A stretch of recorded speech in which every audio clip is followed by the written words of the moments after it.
Part 3, Chapter 1. The chapter opens with Winston not knowing where he is. He was pretty sure it's the Ministry of Love, but he's not too sure. There's also no way to tell the time because there's no windows and nobody's feeding them. He sits in a white room and there's other captured prisoners and there's a large telescreen on the wall that yells at him every time he moves.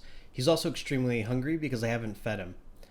Before being here, he was in kind of a local holding station with a bunch of common criminals.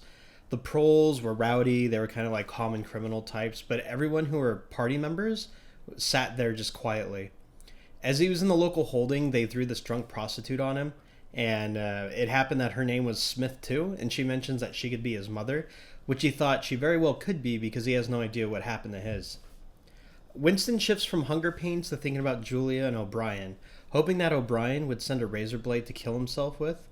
As he's waiting, Winston's friend Ampleforth comes in. He's arrested because he used the word God while translating poetry. Ampleforth mentions that there's only one offense, and that's thought crime, the act of committing a crime while thinking against Big Brother. Ampleforth then gets sent to room 101. A little later, another prisoner arrives, and it's his neighbor, Mr. Parsons. Winston is surprised because Parsons was a good party man. Unfortunately, he talks in his sleep and his daughter reported him for saying down with Big Brother while he slept. Parsons was then taken away, but not after he clogs the toilet. Another prisoner is brought in who looks strange and makes everyone uncomfortable. Winston realizes the man is physically starving to death, as his face looks like a skull with bulging eyes. Another prisoner walks over and pulls out some bread he was hiding. The telescreen sees, a guard comes in and punches the man so hard he flies across the room, blood comes from his nose and mouth, and then his dental plate falls out, split in two.